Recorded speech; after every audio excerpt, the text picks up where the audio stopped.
రెండు కీలక కేసులు. గత సర్కార్ హయాంలో స్కామ్ జరిగినట్లు ఆరోపణలున్న కేసు ఒకటైతే, అప్పటి సిట్టింగ్ ఎంపీని కస్టోడియల్ టార్చర్ చేశారన్న అలిగేషన్ మరొకటి. ఈ రెండు కేసుల్లో అప్పటి ప్రభుత్వ పెద్దల వైపే అందరి వేళ్లు చూపిస్తున్నాయి. అలాంటి ఇష్యూలో ఓ సీనియర్ వైసీపీ నాయకుడి కొడుకు అరెస్ట్ అయ్యారు. ఆ మాజీ మంత్రికి ఈడీ నోటీస్ ఇచ్చింది. ఇక మాజీ సిఐడి కీలక అధికారిని ఉద్దేశించి కోర్టు చేసిన వ్యాఖ్యలు హాట్ టాపిక్ అవుతున్నాయి. అటు లిక్కర్, ఇటు కస్టోడియల్ టార్చర్ కేసులో నెక్స్ట్ ఏం జరగబోతోంది?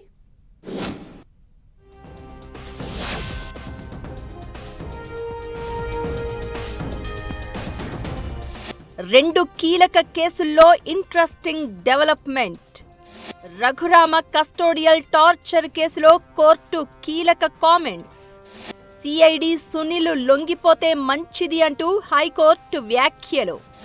లిక్కర్ స్కామ్ కేసులో కారుమూరి కొడుకు సునీల్ అరెస్ట్. మాజీ మంత్రి కారుమూరి నాగేశ్వరరావుకు ఈడీ నోటీసులు. అటు లిక్కర్, ఇటు కస్టోడియల్ టార్చర్ కేసులో వాట్ నెక్స్ట్?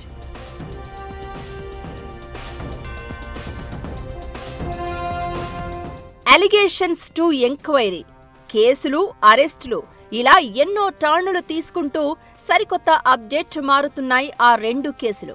గత ప్రభుత్వ హయాంలో లిక్కర్ స్కామ్ జరిగినట్లు ఆరోపిస్తున్న కేసులో సిట్ వంతు క్లైమాక్స్ కు చేరుకోగా, అటు అరెస్టుల ఎపిసోడ్ కంటిన్యూ అవుతోంది.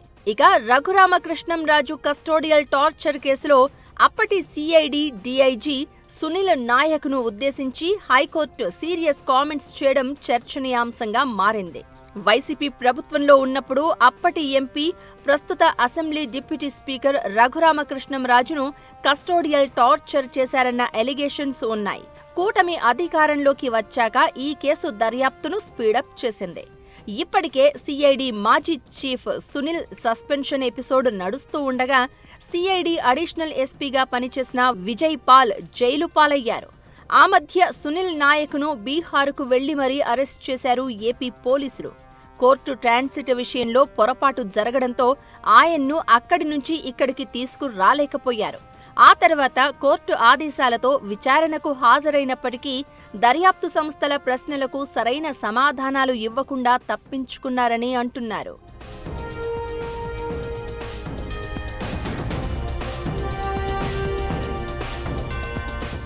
లేటెస్ట్ గా హైకోర్టులో సునీల్ నాయక్ ముందస్తు బెయిల్ పిటిషన్ విచారణ సందర్భంగా న్యాయమూర్తి తీవ్ర ఆగ్రహం వ్యక్తం చేశారు. బాధ్యతాయుతమైన ఐపీఎస్ పదవిలో ఉండి ఒక ప్రజా ప్రతినిధిని కస్టడీలో అమానవీయంగా చిత్రహింసలు పెట్టారు అనడానికి ప్రాథమిక ఆధారాలు స్పష్టంగా ఉన్నాయని కోర్టు స్పష్టం చేసింది. చట్టాన్ని కాపాడాల్సిన అధికారే నేరానికి ఒడిగడితే ఆయనకు, పార్లమెంటుపై దాడి చేసిన ఉగ్రవాదులకు తేడా ఏముంటుందని సీరియస్ కామెంట్సే చేసింది కోర్టు. ఈ నేపథ్యంలో సునీల్ నాయక్ లొంగుబాటు తప్పనిసరి అన్నట్లుగా చెప్పింది కోర్టు. లేకపోతే పోలీసులే ఆయన్ని అరెస్ట్ చేసే అవకాశం ఉంది. అదే జరిగితే ఈ కేసు ఇంకా ఎన్ని మలుపులు తిరగబోతుందనేది ఆసక్తి రేపుతోంది. సునీల్ నాయక్ను ఖచ్చితంగా పోలీసులు కస్టడీకి తీసుకుని విచారించే ఛాన్సెస్ ఎక్కువగా ఉన్నాయి. అదే జరిగితే రఘురామను కస్టడీలో టార్చర్ పెడుతున్నట్లు ఎవరికి వీడియో కాల్ చేశారో అధికారులు కూపీలాగనున్నారు. ఎవరి ఆదేశాల ప్రకారం రఘురామను టార్చర్ చేశారనే అంశంపై కూడా ప్రశ్నలు వెయ్యనున్నారు. ఓవరాల్ ఎపిసోడ్లో రఘురామ ఏదైనా సమాచారం ఇస్తే గత ప్రభుత్వంలో కీలక పాత్ర పోషించిన కొందరు నేతల మెడకు ఉచ్చు బిగుసుకోవడం ఖాయమన్న టాక్ వినిపిస్తోంది.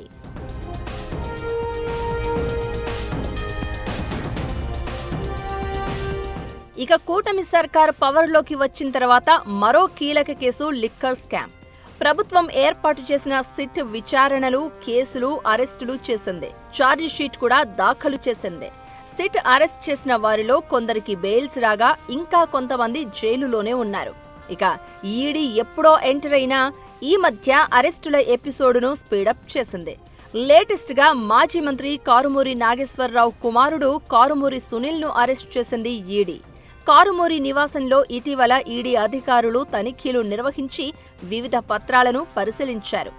ఈ కేసులో ఇప్పటికే కీలక సూత్రధారి Raj Kesireddy, AP beverages corporation మాజీ ఎండీ వాసుదేవరెడ్డిని వారం రోజుల క్రితమే ఈడీ అరెస్ట్ చేసింది. ఇప్పుడు కారుమూరి సునీల్ని అరెస్ట్ చేసి కారుమూరి నాగేశ్వరరావుకు నోటీసులు ఇవ్వడం చర్చనీయాంశంగా మారింది. ఈ నెల 23న విచారణకు రావాలని కారుమూరికి తాకీదులు ఇచ్చింది ఈడీ. మద్యం రవాణా కేసులో కారుమూరి ప్రమేయంపై ఈడీ అధికారులు ఆయన్ను విచారించనున్నారు.